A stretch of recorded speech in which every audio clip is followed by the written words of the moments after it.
นู่นนอนยาวย่อnhớ họ cái cờ cái thế này cũng kháng khẩy tao mua ít ba tôi cờ giờ lại tôi mua qua can thuộc lòng siva kemi ya nó giờ cho khương rồi giờ đi cho không qua rồi giờ cho tôi thuộc lòng giờ mình cũng muốn đầu giặc kia thế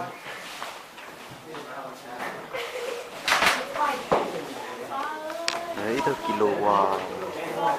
giờ lùi giờ cho không qua giờ cho một xí này lúc xưa nó lại ta tàu qua lòng khuyến chờ nè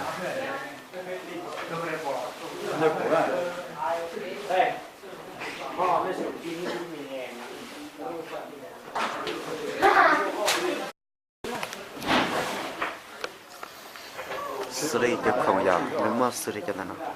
là cho stop thế nào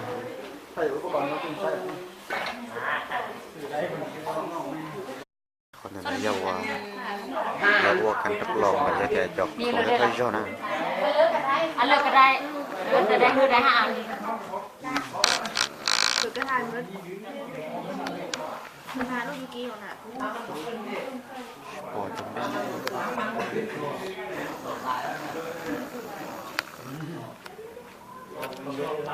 mắt hàng của mình là mắt là chủ nhân có nhiều đấy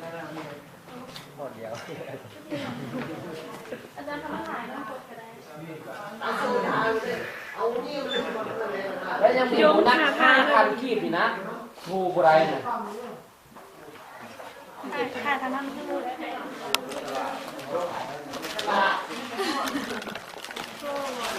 ว่าใครเนี่ยค่อยแรกไปซื้อดีกว่าใช่ไหมตั้งไว้ดิเข้า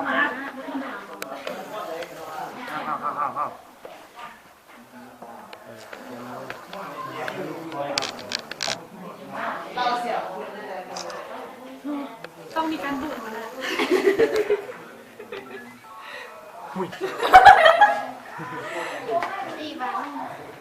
nó giờ lại ta chỉ nói là giờ ta tập pi đó thôi cho nè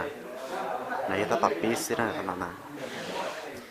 bây giờ thì cho nên một sai giờ tập pi cho nó tổ sò tổ sò này giờ tổ cái này tàu đã chi giờ xử lý có thể nói giờ ở đây là nè và là giờ chua giờ là giờ chua hay thì cho tươi giờ và axit cái thì bác sĩ cái tê tao cái tê giờ cái vật tê sụp cái gì đó là giờ qua đầu bao trâu giờ xử lý nhập bao ba ít chả tốt cờ là cũng là bao ba giờ tốt cờ xài cờ nó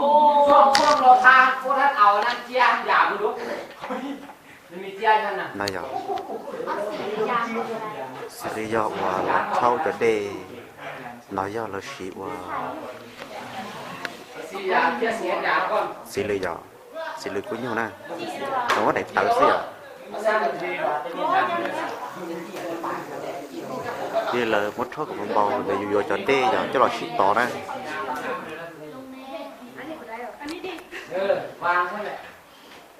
sớm cứ ăn không sớm sớm tôi biết có xì đèn đàn con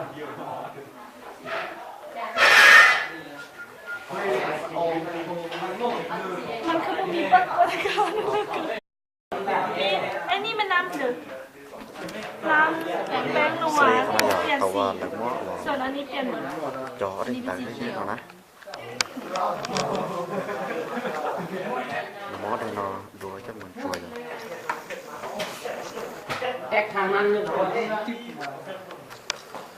หัวหน้าค่ะ còn mình chuối chỉ biết xem phim thì vừa ก่อนจะเอาบอกก่อน vừa bỏ để ta nên đi không đi chạy rồi hiện tại đi có xì đất chi rồi คุยกับคุณกูได้เห็นกันเอง do vậy cho khổng nhót cho họ luôn không lò thì xí ba giờ bay ở lối chơi lạt là buổi tiệc bay ở lối chơi lạt lý do ít chả của biết tàu xì bây giờ đi cầm thúc lon giờ đúng hay này giờ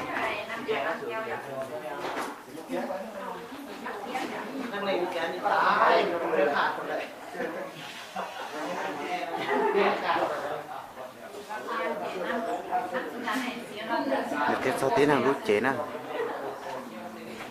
chỉ nó cái cho bón chi giờ nửa lúc bón chi nó mới chơi theo chiนี่จะตัวของมั่วอย่าง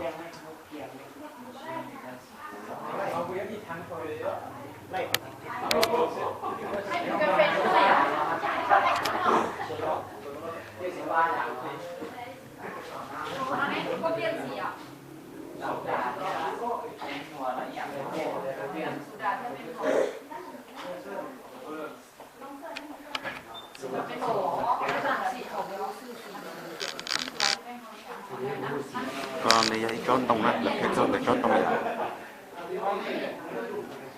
แต่ทีนี้เราจ้อนตรงเขาเนื้อมัวพลับไปไม่ได้ใจ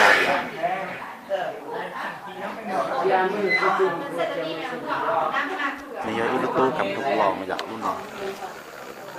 นี่ตู้กับทุกลองว่าเมื่อกี้ก็ข้อชุดลอยจากรุ่นน้อง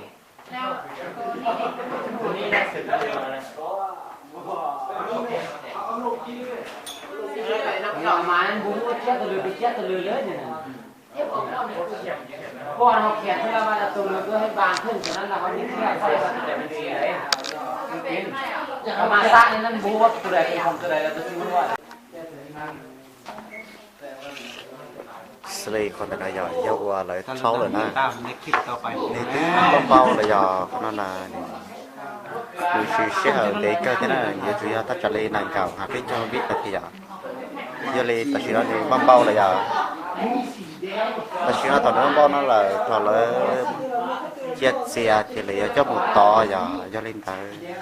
khi mà chia sẻ sai cho mình sẽ tiệt thằng nó to ta nó to cho đây này giờ lấy đặc ăn mới cho tới cho mình chuồn thì xử lý giờ chẩn non đấy có đã chi giờ xử lý chẩn non đấy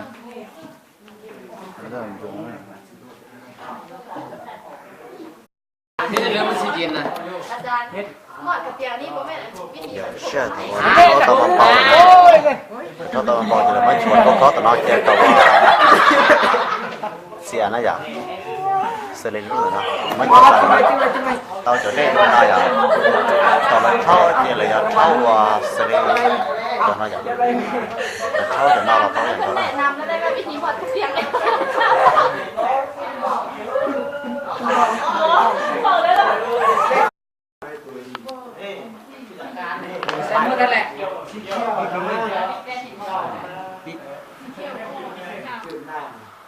ดีสุดนะ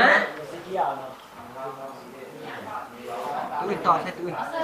อาเสื้ออะไรดีอาจารย์ถ้ามันจีนใส่ได้เอาเสื้อลายเลยโอ้อาจารย์เปลี่ยนสีเข้มกว่าเก่าตอนนี้จะฟ้าว่าเป็นภาษาจีนไม่ว่าภาษาสเลนแต่น้อยๆเลยกูจะต่อจะหลอดตอนนั้นเนี่ยเป่าสีนะเนี่ยเป่าก้อทันทีนะ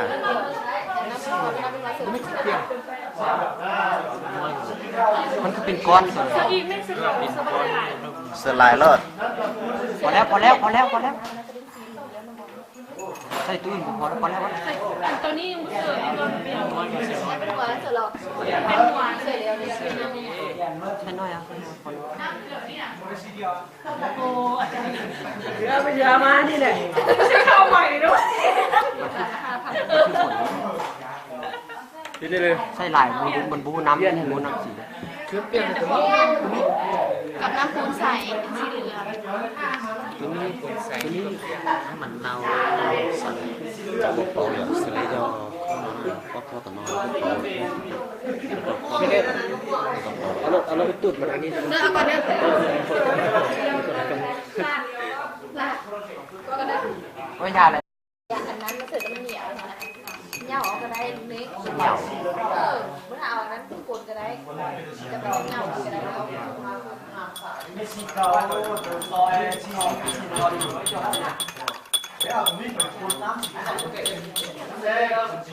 รอน้ำเป้าลงดูครับ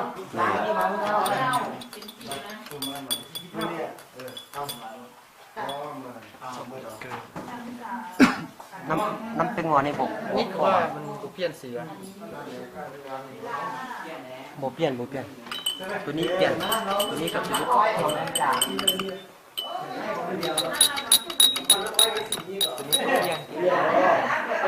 บอก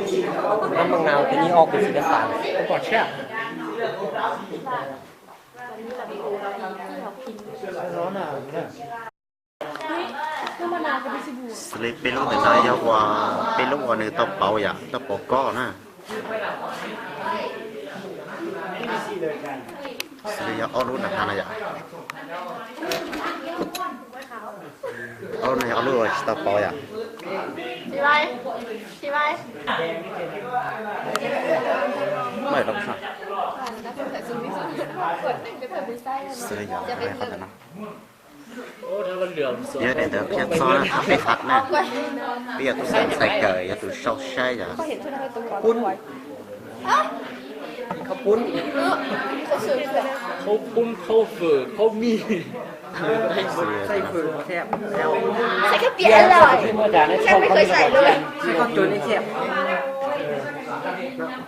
นี่ใส่ข้าวจุนนี่แซ่บ อ๋อมันถึงหมดแล้วรอมาดิ อันนี้คืออะไร คันแล้วเราสรุปมันเป็นสีแดงเด้อ อ๋อมันอันเล้ง ปัสสาวะ โดยสรุปอยากได้สี เล้งเล้งเล้ง ฟังอันนี้ ตอนนั้นจะจีนะต้องนอน ปิ้นตัวนั้นสิ ตอนนั้นจะจีจ้ะ โอ้น้ำมูลนี่ของแท้ได้ยังไง สลิปบอกว่าหลังชัวร์เลยจ้ะ มาเทียบกันเลยนี่ ราคาว่าทานไม่ ถ้าเป็นสีแดงมันจะเป็นอาสีแดงสีบัวเพราะว่าเป็นสีปานกลางสีม่วงเป็นเล็กสีอ่อนสีม่วงปางเป็นเบสอ่อนเนาะหรือเป็นกลางสีเขียวสีเหลืองแล้วก็สีเหลืองเข้ม สีถึงเราจะเข้าสถานการณ์นะแล้วก็อยู่ว่าจูอย่าง อันนี้คือตัวเทียบว่าเพื่อให้ไปเฮาสรุปว่าอันใดเป็นอาซิดอันใดเป็นเบสที่ว่า bây giờ chủ là nó làm ba chủ giờ giờ là giờ và khi đó chỉ là ba tôi cho con chia là xí ที่ทำพวกสะอาดไม่นั่งเลยอ่ะ